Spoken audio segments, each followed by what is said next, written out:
Another event on the November calendar, Thanksgiving Day, now only 2 days away, and that could mean record crowds at airports around the country. It usually does, and News Channel 5's Dan Gray is live at Lambert Airport now with some information that can make your holiday travel a bit more peaceful. Dan? Yeah, Rick and Karen, right now Lambert Airport is pretty quiet, but between tomorrow and New Year's Day, tens of thousands of people are going to be fighting for the same airline ticket, perhaps the same parking space, the same taxi cab. How do you make it less stressful? You got to have a strategy, according to the experts. Yeah, the cheaper the better, because, I mean, we don't have a lot of money to throw around. And a lot of people say, turn on the charm and smile. Flight attendants are going through a lot of stress on this day as well, this holiday period, and to make it a little more easy on everybody to keep a positive attitude. Now, one thing that the airlines can't control is the weather, and everybody is dependent on the weather for arriving on time and departing on time. Chief Meteorologist John Fuller's in the Doppler 5 Weather Center with a look at the holiday forecast. John? Well, Dan. And right now we want to take you back to Lambert Airport, where we have just learned of a jet on the tarmac which may have caught fire. Let's go back to News Channel 5's Dan Gray for more information. Dan, what can you tell us? Yeah, this incident has just developed within the last hour. We're out here doing a holiday travel story. We just learned that one aircraft has been evacuated. The passengers taken off after smoke and apparently maybe a fire was noticed near the front of the aircraft. We don't know which airline this is. What you're seeing is a live picture of the north side of the airport. You might be able to see some fire trucks and flashing lights there. This is an area near the McDonnell Douglas hangar, if you're familiar with Lambert Airport. Apparently what happened was there was an aircraft and some smoke was noticed either in or outside of the front of the aircraft. It was then evacuated and it was preparing to depart Lambert Airport. Airport Fire Department arrived and started hosing down the front of the airplane. And we understand more fire trucks have arrived just within the last few minutes. Apparently there's no injuries, and apparently there's no delay in any of the traffic here at Lambert Airport. At this hour, there are a few flights coming and going anyway.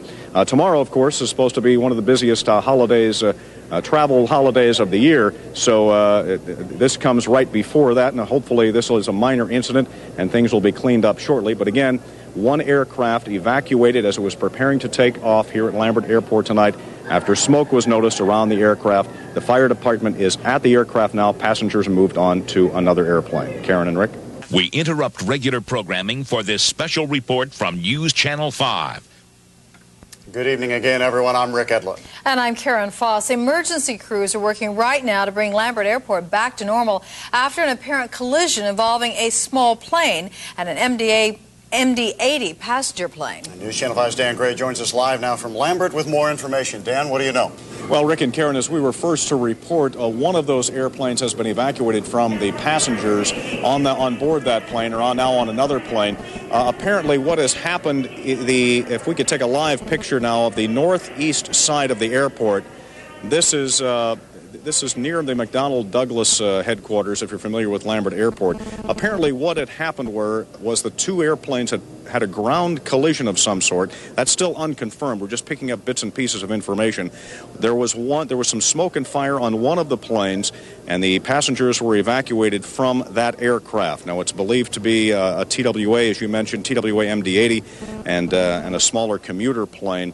Good evening. I'm Karen Foss. And I'm Rick Edlund. We're going to take you back to Lambert Airport now. As we told you a little bit earlier, two planes apparently collided on a runway in the northeast part of the airport just about an hour ago. And News Channel 5's Ken Jones is now on the scene with the latest word for us. Ken? Yeah, Karen and Rick, what we have at this time is an unconfirmed report of a TWA MD-80 and a TWS Express colliding on the runway. Apparently the TWA MD-80 was on takeoff. The other plane was on the runway. They apparently, this is unconfirmed at this point, collided when the TWA MD-80 was on takeoff. At this time, we do know there are some injuries. We don't know how extensive at this point. We don't know if there are any deaths at this point. We are about to move locations now and go closer to the scene of this accident.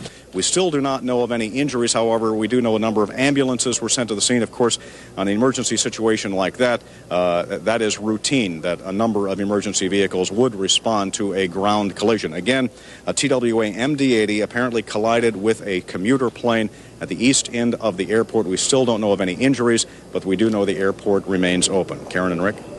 We interrupt regular programming for this special report from News Channel 5.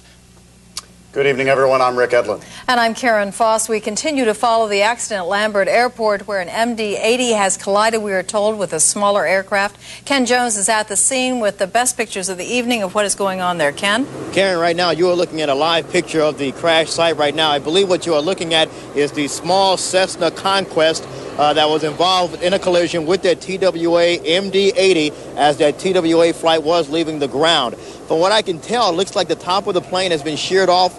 Very hard to see at this point. The plane also looks charred. However, I'm being told that there was no fire aboard the plane, either the Cessna or the TWA flight. Good evening. I'm Karen Foss. And I'm Rick Edlund. We have just now confirmed that there were 2 deaths involved in that collision between 2 planes a little bit earlier this evening at Lambert Airport. Colonel Leonard Griggs, the airport director, apparently is about to address the media out at the airport director's office. And we'll go to him and hear what he has to say now. Dan? Karen and Rick, Colonel Griggs is not yet in the conference room here at the airport director's office. We're waiting for him momentarily. This is Colonel Leonard Griggs, the director of Lambert Airport. If you will look behind me on this map, the TWA airplane was an MD-80. It was coming in to land, and apparently the light airplane was on the runway at approximately this location on runway. It looks to me, having been a pilot, that the guy saw the airplane, tried to take evasive action, clipped the top of it. The TWA pilot did a superb job. The aircraft landed. It came to a stop. And where are they going now? The passengers from the TWA? They were taken off the airplane and taken to wherever TWA took them. I do not know. So TWA is now in charge of them? TWA is now in charge of those passengers. Colonel, you've been in aviation for a number of years. Does your experience tell you how something like this could have happened? With 2 airplanes on the same runway at the same time? It would be speculative on my part. I do not know, and I cannot comment on it. You please have got to understand this. You know, whatever my idea I might have, I would not say it. You know, I was not there. I want the National Safety Transportation Board to look into what happened on this thing, and if it was a mistake, we've all got to put our collective wisdom together and try to prevent it from ever happening again.